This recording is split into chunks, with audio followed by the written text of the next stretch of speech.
Dívidas! Ai, ai, ai! Por que das dívidas? Hoje vamos falar sobre as 3 principais razões para o endividamento. Estatisticamente, essas são as 3 principais razões. Mas eu lhe chamo antes para lermos a palavra de Deus, Deuteronômio capítulo 28, versos 1 e 2. Se vocês obedecerem fielmente ao Senhor, o seu Deus, e seguirem cuidadosamente todos os seus mandamentos que hoje lhes dou, o Senhor, o seu Deus, os colocará muito acima de todas as nações da terra. Todas essas bênçãos virão sobre vocês e os acompanharão se vocês obedecerem ao Senhor, o seu Deus. Depois de falar das bênçãos, vamos falar no versículo 12. O Senhor abrirá ao céu o depósito do seu tesouro para enviar chuva na sua terra no devido tempo e para abençoar todo o trabalho das suas mãos. Vocês emprestarão a muitas nações e nenhuma tomarão emprestado. Então, obedecer a Deus traz a bênção de não precisar tomar empréstimo. Pelo contrário, as janelas do céu se abrem e nós podemos então contemplar a bênção direta e ainda compartilhar essa bênção emprestando a muitos. O povo de Israel antigo tinha uma regra: ao emprestar para outros judeus era proibida a usura, o juro também. Mas em relação aos outros, apenas a usura era proibida. Mas então nós vemos que a bênção, ela acompanha a obediência. Bom, a palavra de Deus é cheia de bons conselhos, mas antes vamos ver a questão das dívidas na primeira parte, a primeira forma de entrar no problema. É a ignorância. A pessoa ignora o valor do dinheiro, de como lidar com ele, não sabe, nunca foi educado para isso, não experimentou isso na família, o papai cuidou de tudo, muitas vezes a própria família disfuncional em relação à questão financeira, enfim, desconhece as regras do dinheiro, os princípios bíblicos seculares. E os bíblicos e os seculares não são do conhecimento. Pelo menos os bíblicos nós vamos trazer agora. Ainda vamos trazer alguns regramentos durante essa semana para a gente se estabilizar financeiramente. O esboço do que temos durante essa semana nos ajudará muito. Uma segunda razão pela qual as pessoas têm dificuldades financeiras é o infortúnio. Sim, uma desgraça, um acontecimento, um desastre natural, uma enchente, uma avalanche, um vendaval. Isso eu tenho visto bem de perto nas pessoas de alguns amigos, ainda agora, ontem, antes de ontem. Que desgraça acomete as pessoas. Aqui em cidade vizinha, 8.000 famílias ficaram com um problema nos seus telhados, desabrigados. Bom, isso traz também problema de doenças. As pessoas às vezes ficam doentes e isso faz com que elas gastem mais do que podem para salvar-se e para salvar a sua família. Às vezes a renda familiar é perdida, quer pelo abandono de um dos cônjuges, quer porque alguém perdeu um emprego ou, quem sabe, um infortúnio, algum problema de desastre natural, já dissemos, mas às vezes também um problema da origem está diretamente relacionada com uma geração após geração de famílias que vivem em pobreza extrema. Para esses é muito difícil sair desse ciclo vicioso.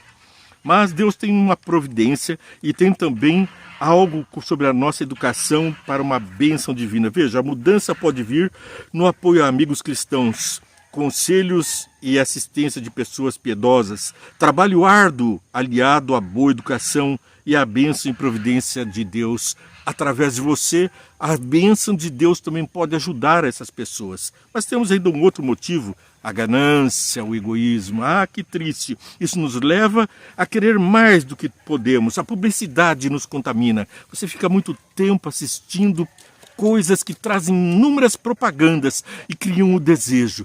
É como Eva ficou contemplando o fruto proibido e criou nela o desejo. E esse desejo faz com que a pessoa viva além da sua realidade, trazendo para si contas a pagar que deveriam estar dentro das suas possibilidades, mas ficam a escravizá-las. Muitas pessoas pobres pensam que não podem devolver o dízimo e os ricos mais ainda, porque poderá lhes fazer falta ou porque estão endividadas e por isso precisam enfrentar as dificuldades da vida, vou dar quando sobrar. Bem, vamos ver o que a palavra de Deus diz em Malaquias capítulo 3, verso 10. Malaquias 3, 10. Tragam o dízimo todo ao depósito do templo, para que haja alimento em minha casa. Ponham-me à prova, diz o Senhor dos Exércitos, e vejam se eu não vou abrir as comportas dos céus e derramar sobre vocês tantas bênçãos que nem terão como guardá-las. Deuteronômio no Velho Testamento é repetido aqui por Malaquias, também do Velho Testamento. Mas vamos ver em Mateus capítulo 6, 33, o que o Novo Testamento tem a dizer ali nas palavras sobre as preocupações da vida, palavras de Jesus. Busquem, pois, em primeiro lugar o reino de Deus e a sua justiça, e todas essas coisas lhe serão acrescentadas.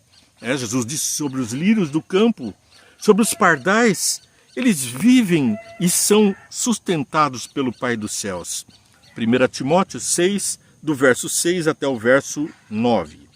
Aqui leio: por essa razão, torno a lembrar-lhes que mantenha viva a chama do dom de Deus que está em vocês, mediante a imposição de minhas mãos. Pois Deus não nos deu um espírito de covardia, mas de poder, de amor e de equilíbrio. Portanto, não se envergonhe de testemunhar do Senhor, nem de mim que sou o prisioneiro dele, diz Paulo, né? Pois suporte comigo os meus sofrimentos pelo Evangelho, segundo o poder de Deus, que nos salvou e nos chamou com sua santa vocação, não em virtude de nossas obras, mas por causa da sua própria determinação e graça. Esta graça nos foi dada em Cristo Jesus desde os tempos eternos. E não esqueça que o nosso Deus, no princípio criou Deus os céus e a terra. Gênesis 1:1. Ele é o Senhor de tudo. Ele é o nosso dono e o nosso Criador, e nós o servimos porque ele disse: de toda árvore que der fruto dela comerás. Domine sobre animais, sobre plantas, sobre tudo que há na terra. Mas esse domínio não é uma tirania, é um domínio como repartir as bênçãos que recebemos. Depois de ver que tudo era bom, criou o homem e colocou no jardim do Éden, o melhor lugar do planeta, onde havia abundância de tudo, e disse: agora sim está tudo muito bom. E comemoraram, festejaram, alegraram-se no dia do sábado. Por isso Deus abençoou e santificou o dia do sábado. Ele também te abençoou e te santificou e disse: dominem, multipliquem. Então nós precisamos atentar para isso, sabendo comedir os nossos passos, refrear os nossos egoísmos, as nossas ganâncias e também medirmos o passo que podemos dar. São as palavras que nós aprendemos com a Escritura. E não esqueça de socorrer também aos que enfrentam infortúnios, aqueles que estão passando por uma dificuldade devido a um cataclisma. Você é a mão de Deus a abençoar essas pessoas, e não é apenas de aparência, nem só de falar. É arregaçar as mangas, tirar também do bolso e atender os filhos de Deus, seus irmãos. Vê e entende. Curta, compartilha. Para isso, digita aí hashtag Vê e Entende. Siga essa programação e multiplica as bênçãos espirituais com as pessoas que você ama. Vê e Entende. Vamos orar? Pai querido, obrigado por conselhos que nos dás durante essa semana sobre a nossa orientação, sobre as bênçãos que nos dás e de como viver com elas. Peço que abençoe muito aos que estão assistindo, aqueles que estão endividados, que saibam sair da dívida, que aprendam com a sua palavra, atentem e ganhem sabedoria para gerir a própria vida. E a mim também, Senhor. Mas também peço que nós possamos ser pródigos, tanto em atender aos seus mandamentos, como também em atender os nossos próximos, amando-os como a nós mesmos, e também amando ao Senhor, e por isso devolvendo os dízimos e as ofertas, e abençoando ainda mais outras pessoas através das tuas mãos do que nos dás. Em nome de Jesus pedimos. Amém, Senhor. Deus te abençoe muito, hein? Amanhã, vem e entende, vem com a gente.